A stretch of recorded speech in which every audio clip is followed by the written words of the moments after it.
Amen. Amen. J'aimerais nous partager de quelque chose qui m'est venu, déjà beaucoup à cœur et qui m'est encore venu pendant qu'on priait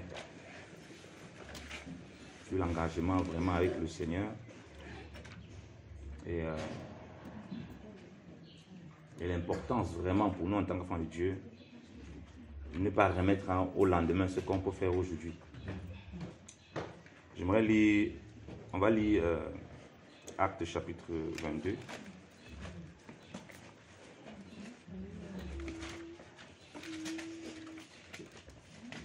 Vous savez, aujourd'hui, on vit des temps quand même très difficiles. Il y a tout et n'importe quoi. Je dis bien tout et n'importe quoi. On ne sait plus parfois où mettre la tête. Et il est important que les enfants de Dieu, en tout cas ceux qui se disent enfants de Dieu, on ne connaît pas forcément tout le monde, comprennent certaines choses lorsqu'on est conduit par l'Esprit ou bien lorsqu'on veut marcher dans les choses du Seigneur, qui sont très importantes. Vous connaissez l'histoire, hein? Mais je vous le dis, c'est un point particulier que j'ai envie de partager, qui me montre vraiment à cœur de partager. Alors, Paul raconte son histoire. Ok? Paul qui est menacé, qui est accusé de renverser la foi juive par ses discours et tout qui est persécuté. Il va raconter son histoire. Je vous laisse lire toute l'histoire après. Je vais commencer à lire parce qu'il persécutait l'église, vous le savez, il persécutait l'église, il avait le pouvoir de la part des sacrateurs du Sanhédrin, de pouvoir l'arrêter. Ceux qui invoquaient le nom du Seigneur à gauche et à droite. Il avait le pouvoir là. Ils les arrêtent, ils les jettent en prison. Ça n'en faisait aucun cas. Mais il explique comment Dieu l'a visité. C'est ça qui est important. Alors, je vais dire à partir du verset 6. Comme j'étais en chemin et que j'approchais de Damas, tout à coup vers midi, une grande lumière venant du ciel resplendit autour de moi. Je tombais par terre et j'entendis une voix qui me disait, « Saul, Saul, pourquoi me persécutes-tu » Je répondis, « Qui es-tu, Seigneur » Et il me dit, « Je suis Jésus de Nazareth que tu persécutes. » Ceux qui étaient avec moi virent bien la lumière, mais ils n'entendirent pas la voix de celui qui parlait. Alors j'ai dit, « Que ferai-je, Seigneur » Le Seigneur me dit, « Lève-toi, va à Damas.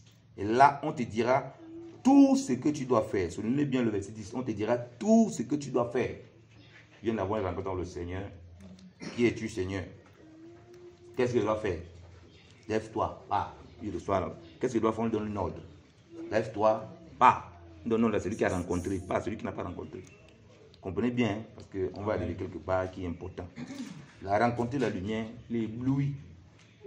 Qu'est-ce qui se passe? Je suis le Seigneur que tu persécutes. En fait, c'est moi que tu persécutes. Qu'est-ce qu'il doit faire? Tous ceux qui rencontrent le Seigneur posent la même question. Qu'est-ce que je dois faire? C'est une preuve qu'il a été visité. Ce n'est pas une récitation de prière qui t'amène à Christ. Et comme je me dis, quand on ne connaît pas Christ, on ne lui donne pas sa vie. Il fait quoi avec? On donne la vie à Christ quand on a déjà la vie. Parce que tu peux offrir un sacrifice sur l'autel. Si tu es mort, tu vas venir offrir quoi sur l'autel? Je vais donner au Seigneur, viens prendre ma vie. Tu es là, une vie qui n'a rien à voir avec Jésus. Il prend pour faire quoi avec? Tu es un cardiaque, il dit renonce à ta vie, reçois ma vie. Maintenant, quand tu as reçu ma vie, puisqu'elle est agréable au Père, tu peux la mettre sur l'autel. On dit dans Romains 12 que offrez vos corps comme un sacrifice vivant. Pas le corps de celui qui était dans les ténèbres. Amen. Puisque tu es maintenant dans la lumière, tu as été transformé, ta vie est maintenant à Christ. Alléluia. Il dit, que ferais-je? Exactement comme à la Pentecôte, lorsque Pierre a parlé, ils eurent le cœur vivement touché. Et on dit, que ferons-nous? On ne les a pas forcés. Viens ici, répète une prière et puis tu seras sauvé. C'est des bêtises. Il y a peut-être des gens parmi eux, peut-être 1% qui ont vraiment été touchés. Mais la majorité, c'est des plaisantins. Ils sont venus dans l'émotion. Quand tu n'arrives pas comme ça, tu as dit, que ferais-je? On va batailler, on comprend que tu es encore sur le chemin, donc il faut être patient avec toi. Parce que quand il te touche, tu veux savoir ce que tu dois faire. Tu es pressé.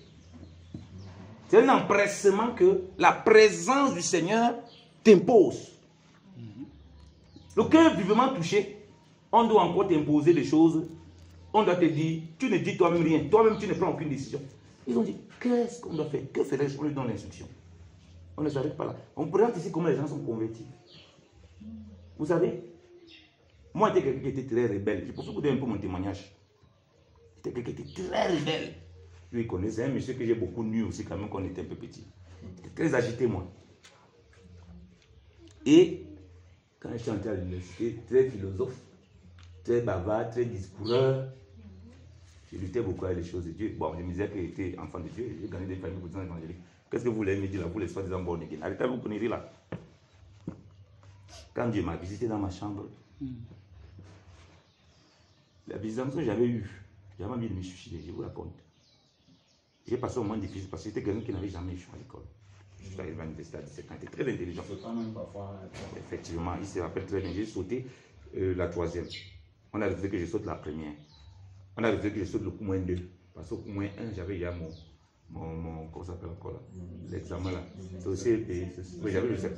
Maman dit non, il faut que je fasse ce concours, donc va au coup moins 2. On m'a imposé. Quand je suis arrivé à l'université, j'ai ébranlé tout ça. Évidemment, la vie un peu à gauche, à droite, gauche, tu montes, tu descends. Même jusque-là, à l'époque, quand je faisais ça, j'allais quand même bien à l'école. Donc, quand le Seigneur m'a visité, c'était un moment où j'étais totalement perdu, cassé. Je me moquais des gens qui se suicidaient. Que comment un homme peut se suicider?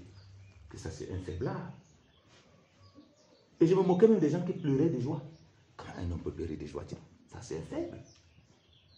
Tellement la prétention. Quand le Seigneur m'a visité, j'étais tellement mal dans ma chambre d'étudiant, j'ai commencé à avoir un esprit de suicide. J'ai pensé à me suicider.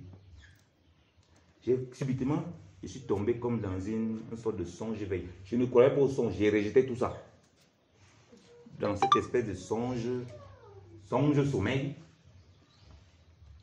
j'étais fatigué de la vie dans le songe là. Fatigué de la vie, je ne voulais plus entendre parler de la vie. Je suis parti acheter les comprimés pour me donner la mort à la pharmacie. On m'a vendu, c'est bizarre, les hommes sont mauvais. Dans le songe, on m'a vendu. Que tu veux te donner la mort, pardon, prends ça. On m'a vendu. Dans le songe, j'allais acheter. On m'a vendu. Je suis revenu dans ma chambre. J'ai voulu prendre les comprimés. J'ai senti une présence dans le songe. Une présence qui était la présence de Jésus. Je ne peux pas vous expliquer comment. Nous sommes en 2005. Je ne peux pas vous expliquer comment. Dans le songe. Qui dit, parce que je ne croyais pas aussi que Jésus que c'est celui qui va juger un jour. Je disais à mes amis qui étaient convertis, quand tu n'aimes pas l'esprit de Dieu, tu dis des bêtises. Hein, que Jésus qui sera à côté de Dieu, donc Dieu va juger, lui va... À l'époque, il riait, il comprenait pourquoi il riait. Mais tu ne comprends pas que tu ne connais pas la Bible. Parce que je défendais que les musulmans eux-mêmes, non, vous êtes extrémistes. Les musulmans eux-mêmes, ils peuvent rentrer. Je ne comprenais pas. Parce qu'il y a un passage quand même, comme je disais, quand même les Écritures, qui me faisait tout peur.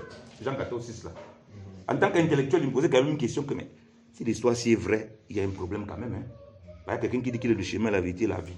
Donc avec mon analyse intellectuelle, c'est que mais si le type, si c'est qu'il dit. Ça me troublait quand même le verset, mais j'essayais tout pour effacer ça. Que non, le verset, je ne veux pas qu'il passe à côté de ça. C'est troublant. Mais quand tu te trouves devant les hommes, l'orgueil, tu tapes la poitrine que non, il sera à côté de Dieu. Regarde, tu répètes qu'il a dit que le chemin, la vérité, la vie. Et quand le Seigneur me parle comme ça dans le songe, il me dit, si tu meurs maintenant, que vas-tu me rendre compte? J'avais les comprimés comme ça en main. Et j'avais les comprimés comme ça en main, j'ai regardé vers l'endroit, puis je me suis réveillé, j'avais la sueur partout, j'ai grelotté. J'ai commencé à pleurer de toutes mes larmes. J'ai réalisé en ce moment que Jésus est Dieu. Je ne pouvais pas t'expliquer dans la Bible. Parce que ma discussion à l'époque, c'était sur le jugement. Et je disais avec les gens que non, il est le fils de Dieu. Bon, il juge à côté de Dieu. Il m'a dit, que vas-tu me rendre compte? C'était clair pour moi que celui qui a jugé de Dieu. Et si c'est lui qui parle, c'est Jésus. Et il n'a pas dit Jésus dedans, il n'a pas dit Jésus. Donc dans le son, c'était la présence de Jésus. C'était comme ça que dans le son, c'était. Je me suis levé pour m'empresser maintenant. à m'intéresser aux choses de Dieu. On ne me demandait pas de lire la Bible. Je demandais au Seigneur, qu'est-ce qu'il doit faire? Prends une Bible. Je suis allé, j'ai demandé à ma mère, tu n'as pas une Bible? Elle m'a donné une ancienne Gabi, c'est ça que je lisais. Qu'est-ce qu'il faut faire, Seigneur? Bon, je partais en Europe aussi. Tac, tac, tac, tac. Qu'est-ce qu'il faut faire? Il faut faire ça. J'étais empressé pour faire. Même si j'étais encore un bébé, je marchais de façon bancale. Pour dire que quand le Seigneur visite quelqu'un, et quand il m'a visité, il m'a présenté parmi mes amis ceux qui m'avaient annoncé l'évangile potable. Nulle part, ces gens-là n'ont essayé de me forcer. Ils m'ont présenté Christ. Trois personnes, Valérie Tchakounti. Il y avait une autre là. Et mon ami Serge Kana, on l'appelait Kofi. Il était au premier comité dans notre groupe, là-bas à l'université. On disait qu'il était fou.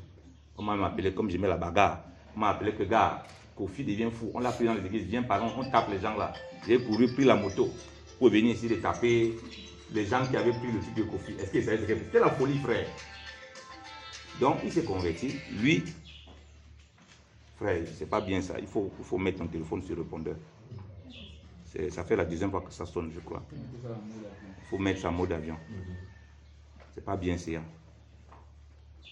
Donc,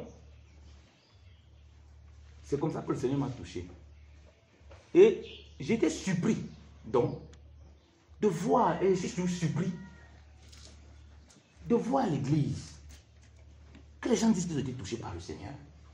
Quand le Seigneur donne un ordre comme ça, il y a une sorte de bataille, parce qu'ils sont dans les prémices des ordres. Parce que les autres, on peut comprendre, c'est un peu difficile, tu batailles un peu comme Jonas Sanini. Mais lui, il a accepté de Dieu, il a atteint certaines étapes. Mais on est dans des batailles que je ne comprends pas. On lui demande, qu'est-ce que tu vas faire? Lève-toi pas à Damas. Il obéit, il part. Continuons. On t'a dit ce que tu dois faire. Donc, le Seigneur pouvait lui dire ce que lui doit faire. Vous comprenez? Quand Dieu sauve quelqu'un qui ramène à l'église, comme dans Actes chapitre 2, le Seigneur sauvait lui-même, il rajoutait lui-même dans l'église ce qui était sauvé. Là-bas, il sait comment le dire, on va le dire à ces personnes, des choses qu'ils doivent faire. Ils vont parler, dire, j'attends que Dieu lui-même me parle. Que Dieu lui-même me parle. Ça, il y a un problème. Dieu lui a dit que lève-toi. Il pouvait lui dire non. Tout ce qu'il va faire, il dit que non, regarde, on va faire ça, ça. Il dit non, lève-toi, on va te dire. Toi, il ne te dit pas, on va te dire ce que tu dois faire. Et tu dois obéir si tu es vraiment touché par le Seigneur. Pas le lendemain, au moment où il faut faire. Il obéit à la voix du Seigneur. J'étais lui, il obéit à la voix du Seigneur. Je suis au verset 11. Et comme je ne vois rien à cause de l'éclat de cette lumière, ceux qui étaient avec moi me prirent par la main et j'arrivai à Damas. Or, un homme nommé Ananias, homme pieux selon la loi et de qui tous les Juifs demeurant à Damas rendaient un bon témoignage, vint se présenter à moi et me dit, Saul, mon frère, recouvre la vue. Au même instant, je recouvrais la vue et je le regardais. Il dit, le Dieu de nos pères t'a destiné à connaître sa volonté, à voir le juste et à entendre les paroles de sa bouche, car tu lui serviras de témoin auprès de tous les hommes des choses que tu as vues et entendues. Et maintenant, que t'as-tu? Lève-toi, sois baptisé et lavé de tes péchés en invoquant le nom du Seigneur. Amen. Amen.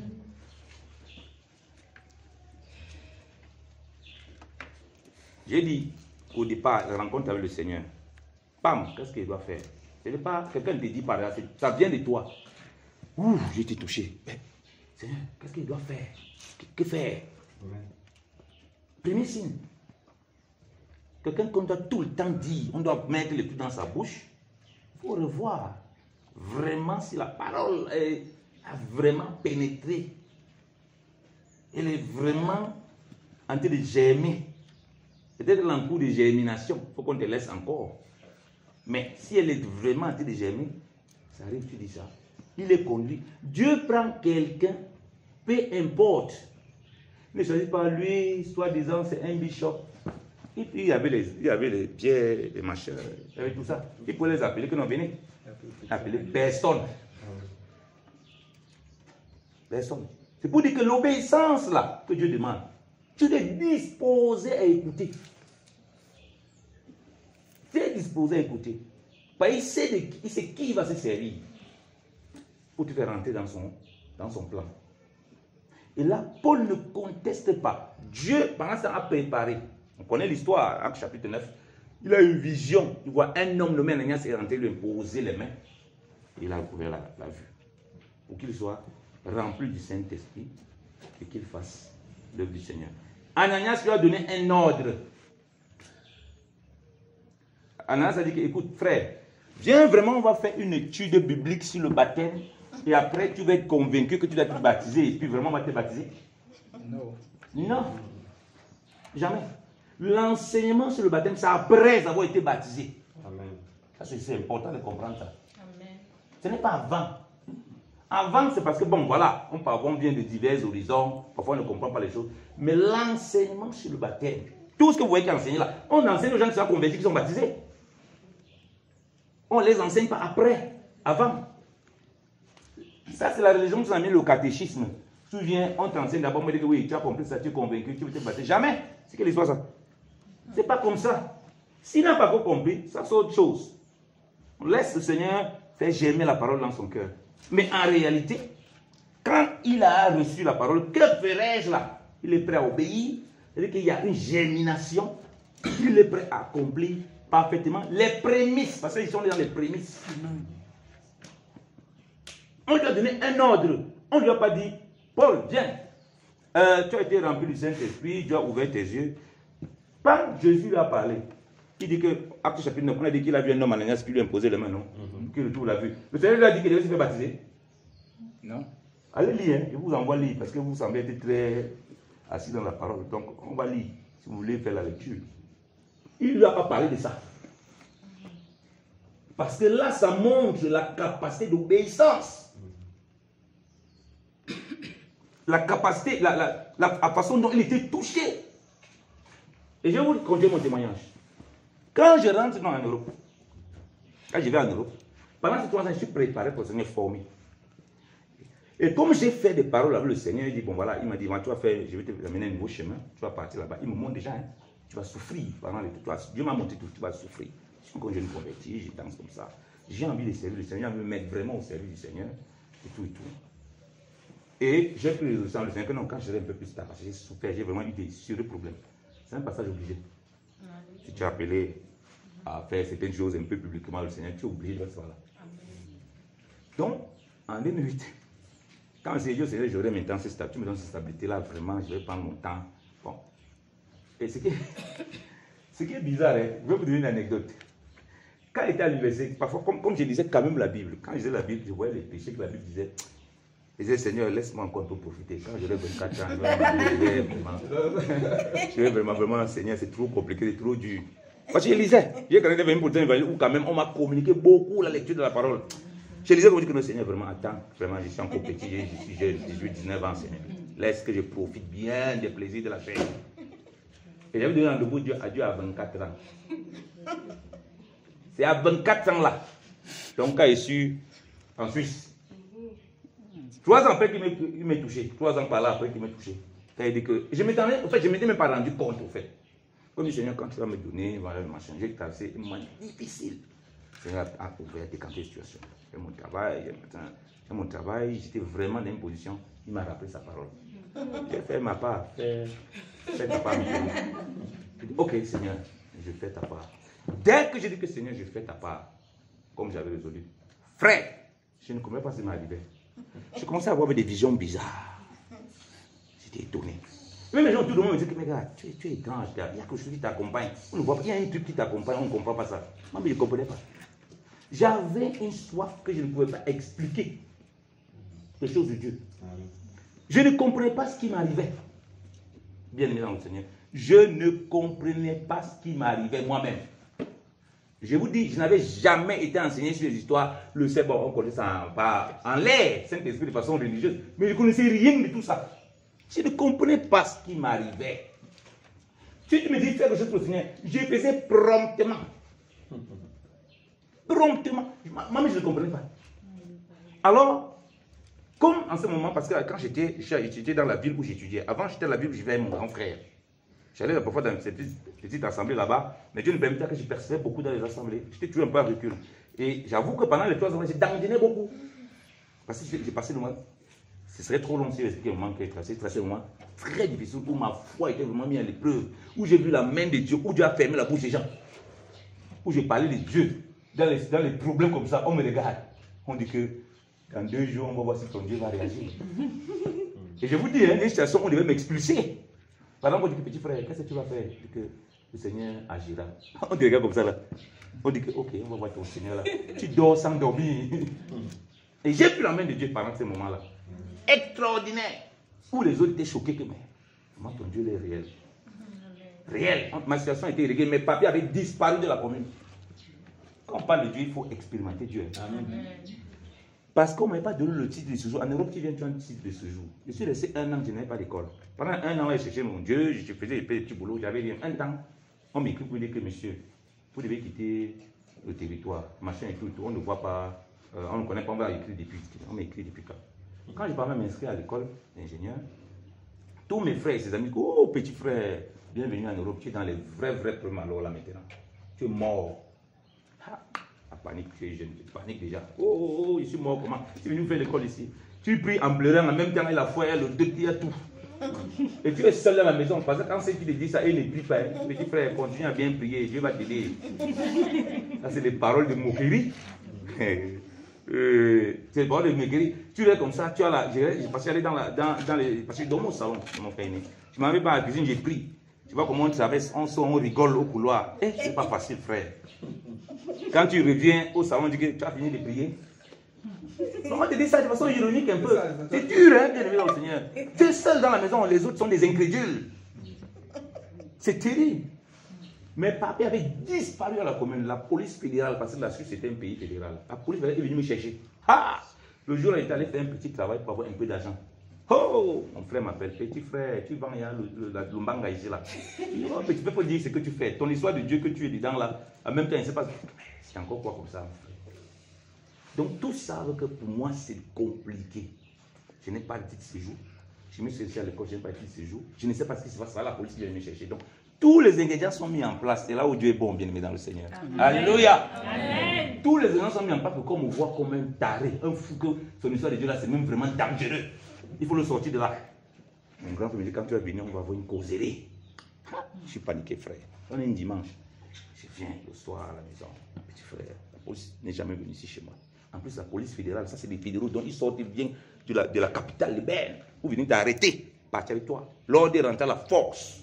Donc, tu t'arrêté, on te met manu militaire dans l'avion. Ah, Djongo, je suis là pour me dire, hey, pour moi, y arriver. Je pas de lundi à l'école, mais j'ai pris, je rends grâce au Seigneur. Il y a un peu quand même la panique. Nous sommes là, que vous dites là, en 2017, en 2007, hein? 2007. Non, 2006. Oui, 2006. La panique, nous sommes en septembre comme ça, l'école est venue commencer en octobre, septembre, octobre, oui, début octobre, quand j'ai commencé l'école. C'est la panique. Après, je m'en vais à l'école. Je rends grâce au Seigneur, je prends mon inscription de l'école, mes papiers de l'école, tout, je prépare. J'appelle le policier fédéral là qui avait laissé son numéro, je l'appelle. Il me dit, oui, monsieur Ndjonkou, venez me voir à la police là, machin, tout. Je ne panique pas. Je sais pas, je le vois, mais on cherche depuis, machin, tout et tout. J'apporte mes dossiers. Il me dit que tous vos documents, on ne voit pas ça, disparaît à la commune. Tous mes papiers avaient disparu. C'est comme s'ils n'avaient jamais existé en Suisse. Je dépose mon papier le mercredi. Le vendredi, dans la boîte aux lettres, j'ai mon permis de titre de séjour.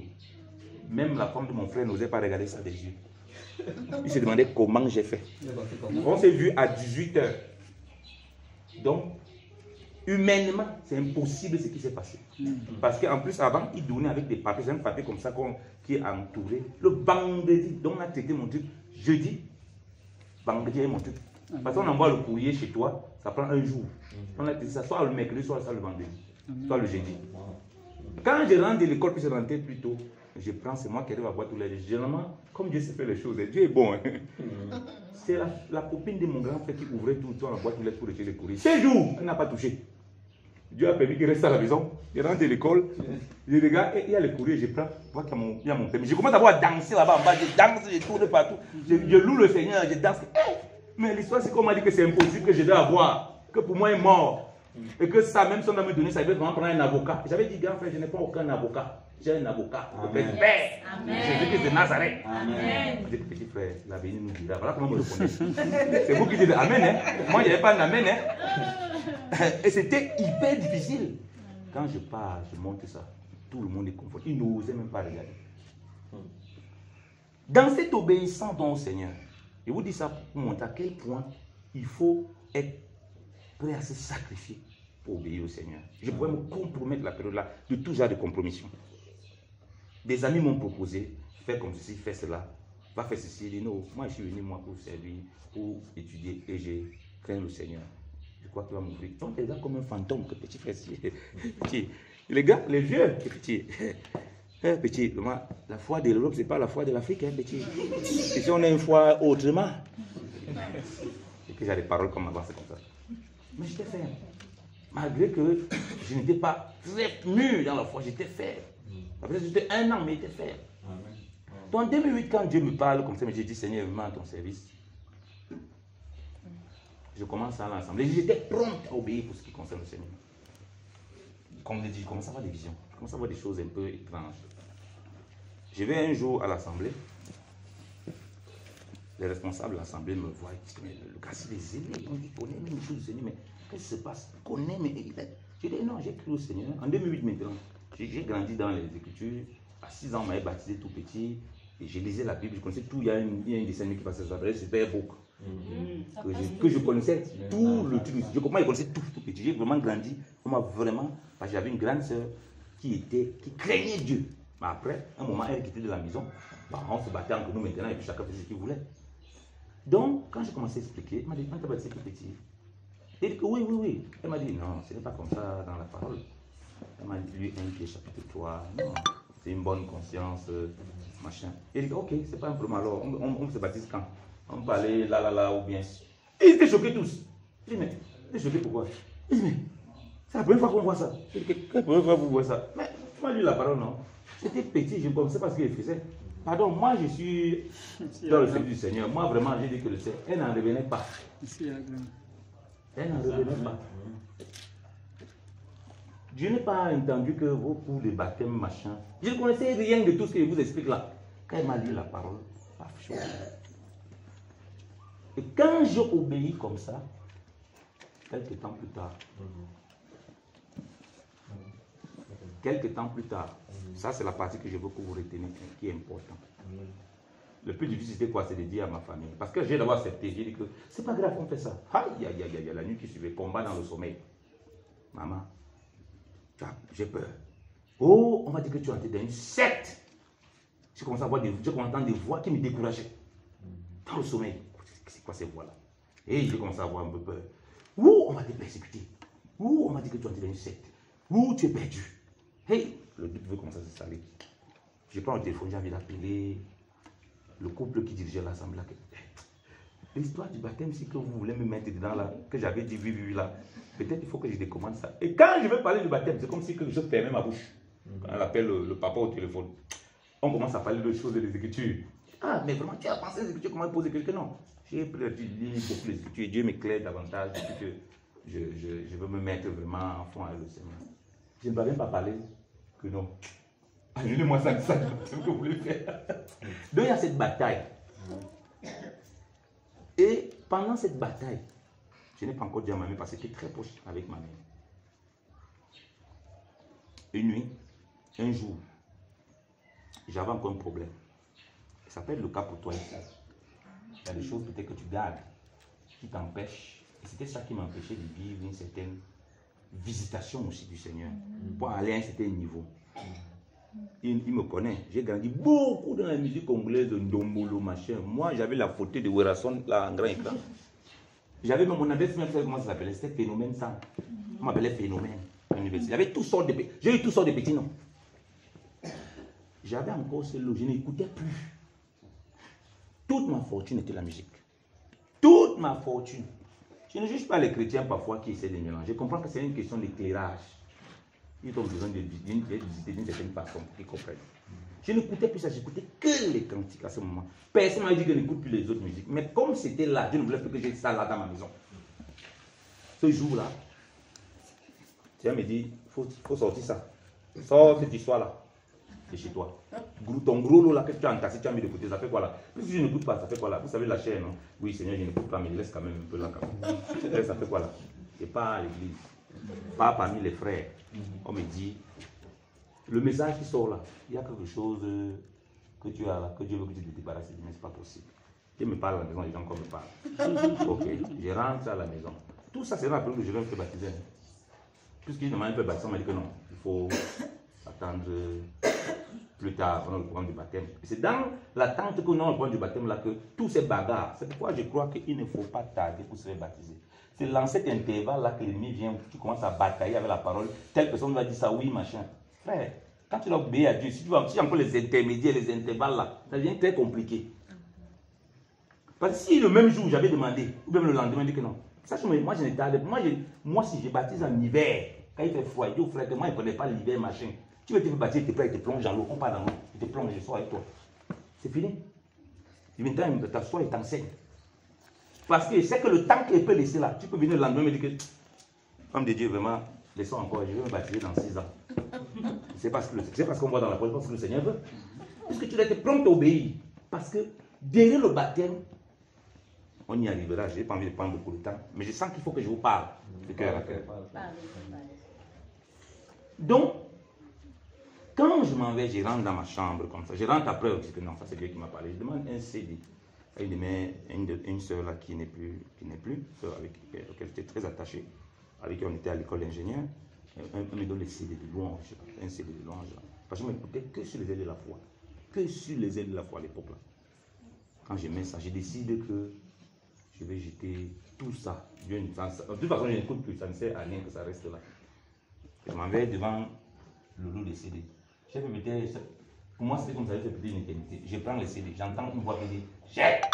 J'entends une voix de mon frère, ne jette pas, mon frère. Tout ton argent que tu as mis là, tu jettes pas. J'étais comme ça, vous savez, quand quelqu'un est souvent perdu, non, tu es comme ça, tu rêves. C'est comme si tu es perdu. J'étais comme ça, j'étais comme dans un monde où j'étais perdu. Après, je suis sûr, mais c'est quoi ça? J'ai pris des bêtises, j'ai mis à la poubelle. C'était toute ma fortune, c'était toute ma vie. Et bien, je dis bien, j'achetais 99% de mes CD, c'était des CD originaux. Il y avait un truc là, c'est JP Music, mais c'est quoi là? Hein? C'était encore quoi là? JPS, un truc comme ça. Elle connaît. Moi, j'ai acheté mes trucs là-bas. Originaux. Donc, je cotisais mon an, c'était vraiment ma fortune. Les CD. Originaux. Frère, toutes ces bracelets, c'était pas facile. Et j'ai commencé à louer Dieu. J'étais à mon lavabo. Parce que maintenant, il fallait que j'informe à ma mère, à mes soeurs, comme je dis, le combat qui était là, que je vais me baptiser. Je vais faire comment pour dire ça? On sait que je suis déjà dans la foi. Mais on va voir que la qualité là, non, la qualité si c'est déjà la sorcellerie. Bien, c'est déjà un truc bizarre. Je savais que je vais commencer par dire comment. Je vous explique ça pour que vous compreniez la puissance du Seigneur. Quand je me suis levé, j'ai commencé à adorer Dieu. Parce que j'avais une petite chambre à l'époque, j'avais 11 mètres carrés. J'avais rien. Dans mes 11 mètres carrés là, j'avais pas de douche. J'avais un petit lavabo où je lavais les mains pour me doucher. Vous savez ce que je faisais? Parce que je n'avais pas de moyens. Je mettais des habits au sol. Je me douchais là et puis je pressais les habits pour verser, pour sortir de l'eau. Quand le Seigneur vous amène quelque part, il vous travaille bien dans le Seigneur. Pourquoi que les gens me voient comme ça, dire que tu ne connais pas par où je suis passé, tais-toi. Quand on parle, on sait de quoi on parle. Vous voulez chercher, vous voulez être riche comme Salomon, vous cherchez les bêtises comme ça, l'évangile de prospérité, vous ne savez pas dans quoi vous vous engagez. Ça va vous détruire. Donc, je commence à louer le Seigneur, je loue le Seigneur. Mais une présence de Dieu est descendue sur moi. Je n'ai pas les mots pour vous expliquer ce que j'ai vécu ce jour-là. Nous sommes en juillet 2008. Je ne peux pas oublier. C'est un dimanche, vers 14 h. La présence de Dieu est descendue, frère. Moi qui me moquais des gens qui pleurent de joie, je pleurais de bonheur en souriant. Mais qu'est-ce qui m'arrive? Je loue Dieu, je pleure de bonheur. J'ai commencé à courir, je voulais sortir. Nous savons que chez les Blancs, on n'écrit pas comme ici en Afrique. Mais c'est encore ressaisi que non. Pas, je voulais sortir, courir, que Dieu est là. Dieu est dans ma chambre, Dieu est là. La visitation était tellement puissante. J'ai couru, j'ai oublié que ici, là, c'est pas comme en Afrique. Je me suis retenu. La présence était tellement merveilleuse. J'avais un de mes voisins, un Camerounais, un ami. Je cours, je toque pour le chercher. Je toque, il n'est pas là. J'appelle un ami au téléphone. Il dit que Dieu est dans ma chambre, frère. Viens dans ma chambre. Viens dans ma chambre. Au point là, il y a Dieu. J'étais fou. Je dis, viens dans ma chambre. Ce que j'ai vécu, il ne peut pas expliquer. Viens dans ma chambre. Il y a Dieu à l'endroit-ci. Il y a Dieu. Tout simplement parce que je suis décidé d'obéir à la voix de Dieu. J'ai débarrassé. Je ne savais pas ce qui va se passer la journée. Je prends ça, tu mets à la poubelle. Ça te sert à quoi? Non, que Dieu t'a dessus. Je parle de l'obéissance ici. Tu as été touché. Tu ne perds pas le temps. Tu ne sais pas ce que Dieu prévoit demain. Plus tu perds le temps, comme on écoutait à la conférence, que Dieu, lui, est l'expert dans l'épuisement. Il va dire, tu t'épuises. Lui, il a le temps. C'est toi qui n'as pas le temps. Donc, je cours comme ça là. Il n'y a personne. Je suis dans ma chambre, je ne comprends rien. Et quand j'appelle 1, 2, 3 amis comme ça, ils ne comprennent pas. Le gars, s'il devient un fou. Et il me disait au téléphone, on sait que tu aimes la Bible. Tu parles les choses, je dis, mais la qualité, c'est que tu as fait dans le faire là. Yann, c'est peut-être la folie. Calme-toi un peu. Et alors, je reste comme ça, je suis étonné dans ma chambre. Je ne comprends pas. Je dis, mais qu'est-ce qui s'est passé? Qu'est-ce que j'ai vécu? Mon ami en question là vient. Après, c'était mon voisin. Quand il arrive, Ismaël, il est peut-être 17h comme ça. Je ne vais pas être tôt, je le prends dans sa que non, viens. Viens, il m'avait le mettre au coin de mon lavabo. Il reste là. Dieu doit te visiter, il y a Dieu. Il me regardait seulement comme la télévision. Donc, quand il fait, qu'est-ce qui t'arrive? Hé, pasteur, qu'est-ce qui t'arrive? Tu crois que toi, reste là. Ça ne m'a pas. Quelle visitation, le gars là. C'est une incrédulité terrible. Qu'est-ce qui arrive? Il est dépassé. J'ai pris. Rien, mon frère. Après, le gars repart dans sa chambre. Est-ce qu'il repart dans sa chambre? Voir les lignes terribles. Après, je lui explique tout. Voilà ce qui s'est passé. Il me regarde seulement. Il est médusé. Il est dépassé. Le type, il raconte quoi? Je parle. Après, il me dit, parce que comme tu as jeté tes CD là, donne-moi les CD là. Non, c'est pas aussi je prends. Il dit que je ne sais plus rien. Puisqu'il dit qu'il avait jeté la poubelle dehors. Je prends, je lui donne. Le Saint-Esprit m'interpelle encore. Tu lui donnes quoi comme ça? Quand je dis je débarque, je vais le donner. Je repars dans sa chambre. Je dis, mon frère, pardon, c'est quand il débarrassé ça que j'ai été visité. Si je donne ça à quelqu'un, ça veut dire qu'il y a un problème. Donne-moi mes trucs, mais j'étais à la poubelle. J'ai pris, j'ai emballé, que non, c'est pas à toi que ça doit aller. C'est à la poubelle. Mais il est dans la poubelle. Le même soir, ça c'est la partie la plus importante, je pense. Le même soir, j'étais tellement impressionné par ce que je vivais. J'étais toujours en louange et adoration. Écoutez bien. Je rendais grâce au Seigneur. Il y a une fois dans mon esprit qu'il faut écouter ce qu'il va dire tout à l'heure. Écoutez bien. Je suis en pleine adoration. Et je vous dis, rappelez-vous que je suis en bataille avec mon esprit pour comment je vais dire à ma mère, je cherche la philosophie, comme les chrétiens, je dis, c'est comment bien lui parler pour qu'il ne s'énerve pas. On aime ça, hein, un peu de sagesse, parfois un peu tordu. La diplomatie. Oui, donc ça casse un peu. Bien aimé dans le Seigneur, le soir là, je suis tellement impressionné.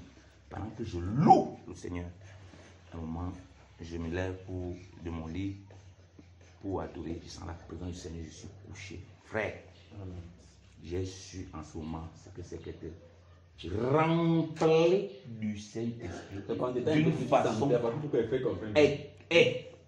incroyable. Détaille un peu ce que tu sentais dans ton corps, frère, parce que c'est bien qu'on comprenne. Frère, je ne sais pas comment on peut détailler ça. Je vous assure. Je ne sais pas comment on peut vous expliquer. Il n'y a pas les mots. Sincèrement, il n'y a pas les mots. C'est comme si tout mon corps était emporté. C'était comme si j'étais porté. Peut-être c'est ce qui s'est passé. C'était une annonce surnaturelle. J'ai vécu ça seul dans ma chambre. Je savais que je suis rempli de... Je ne pouvais pas vous expliquer. Je savais qu'il était rempli. Une paix accomplie. Je ne peux pas vous expliquer. Et j'essaie de joindre ma mère. Dès que j'ai fini là, je me lève. Ça a duré quelques instants. Waouh! Je ne comprenais pas. Aujourd'hui, vraiment, c'est une journée spéciale. J'essaie de joindre ma mère. Le téléphone ne passe pas. J'essaie de joindre des amis. Le téléphone ne passe pas. Je suis seul. C'est Dieu avait prévu un rendez-vous seul. J'écris un message à ma mère. Il dit, déjà ma mère, le Seigneur vient de me visiter puissamment aujourd'hui. Je dis, je lui ai écrit exactement ces mots. Je suis rempli du Saint-Esprit. Je vais me faire baptiser d'eau. Je vous dis, j'ai dit ça, tout ça dans cet élan-là. C'est que j'ai bataillé depuis que je vais te faire comment pour dire ça à la mère si vraiment j'ai réfléchi. Là, il y a même plus question de réflexion. J'ai balancé. La même nuit, ma mère n'avait pas reçu mon téléphone.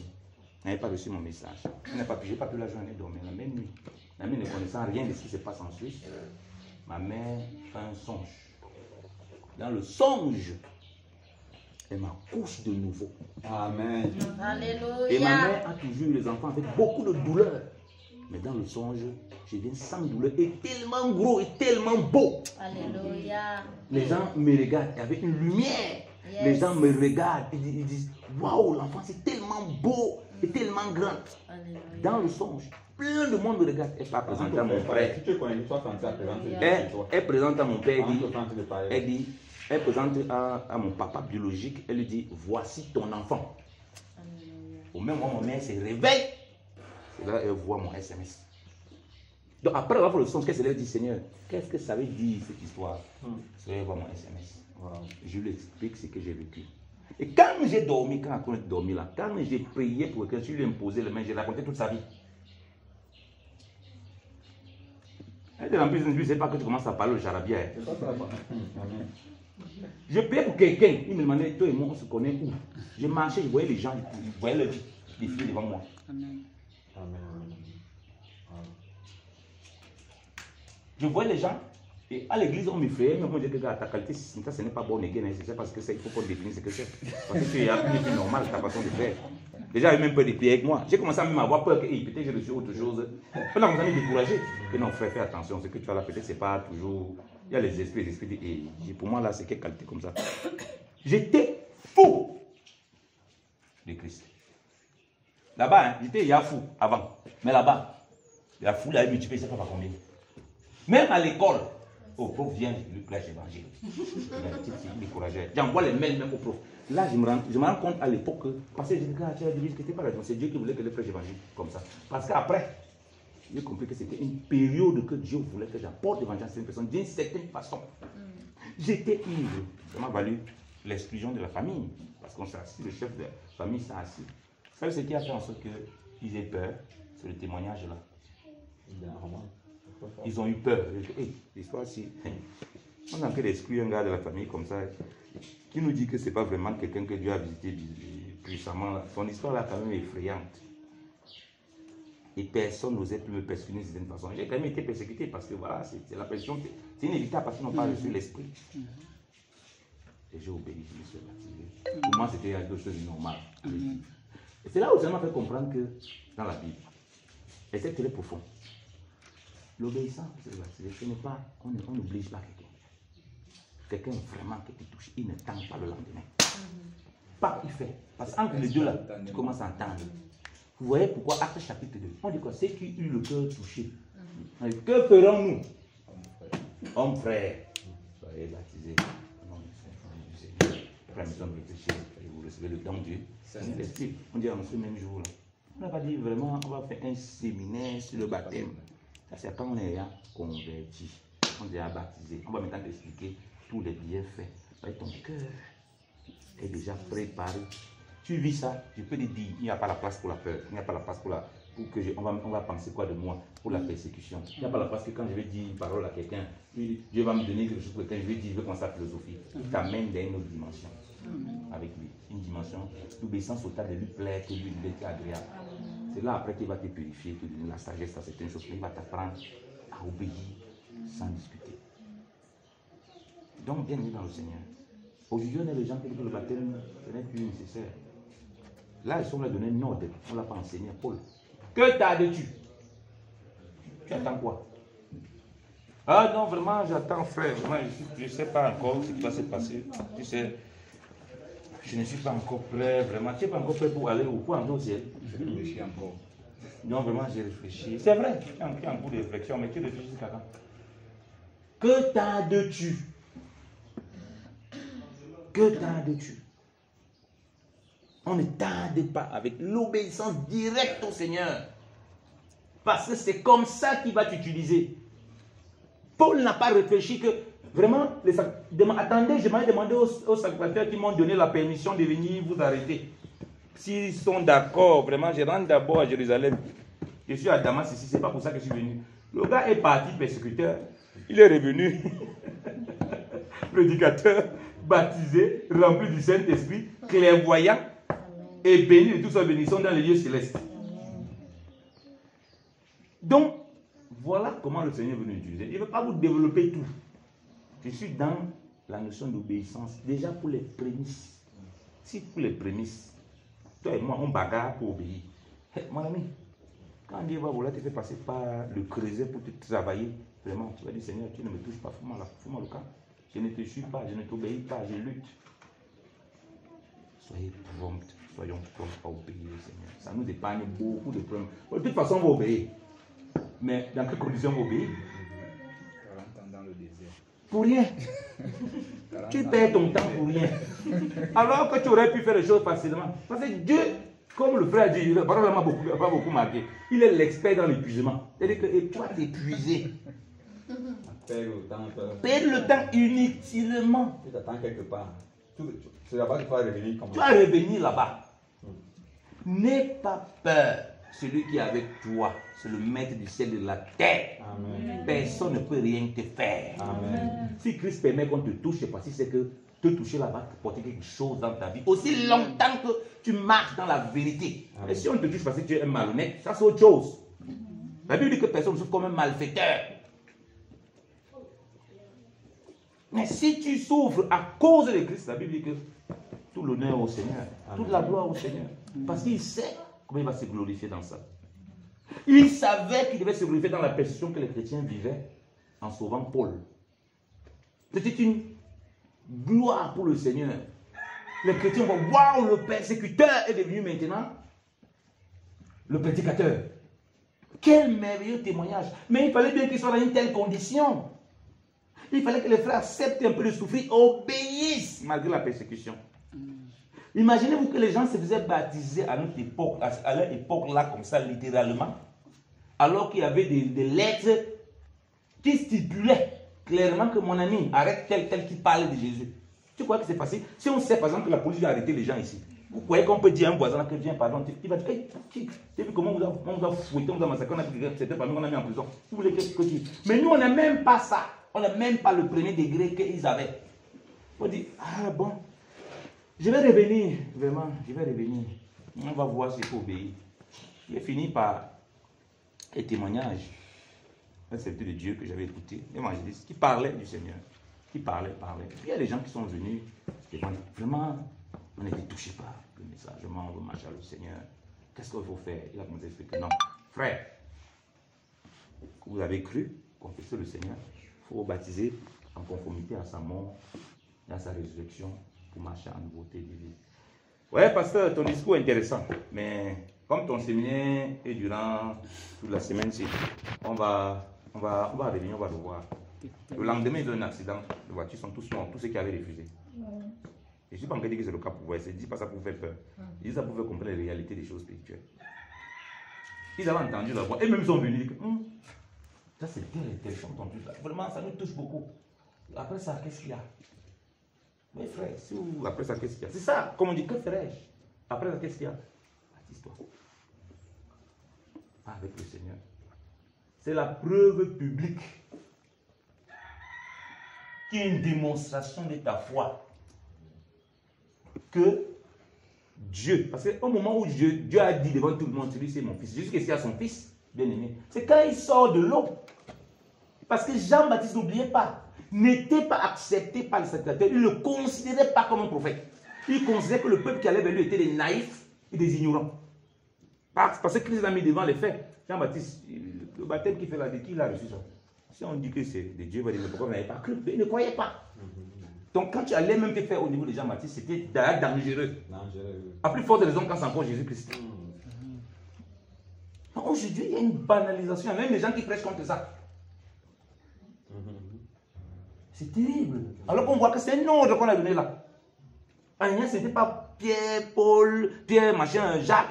Il n'avait rien à voir avec les gens qui avaient, qui étaient les colons. Non, c'était un simple fait. Il avait un bon témoignage. Tu dis que le grand apôtre Paul, que tu as dessus. Lève-toi, mon frère. Lève-toi. Lève-toi. Lève-toi. Lève-toi, bien-aimé dans le Seigneur. Lève-toi. Amen. Sois baptisé au nom du Seigneur Jésus-Christ. Amen. Lève-toi. Sois prompt à obéir à ton maître. Quand le maître est en rôle, tu es prêt à obéir, tu cours. Et si tu es disposé, tu verras Dieu de façon exceptionnellement à partir de ce que nous partageons bien au Seigneur. Amen. Parce que la parole ne vient pas en vain. Amen. Dieu connaît ton cœur plus que le cœur de toute une autre personne ici. Toi, tu peux le faire. Que le Seigneur vous bénisse abondamment. Amen. Gloire à Jésus. Amen. Ça va se bien compris pour moi. Je sais mal si tu dis que dans son parfois, toi, ça va partir quelque part. Toi, tu vas donner ton témoignage, ça va suffisant. Amen. Premier, les gens, c'est. Amen. Gloire à Jésus. Frère, moi, c'est passé. Amen, mal, c'est Bonjour à tous. Amen.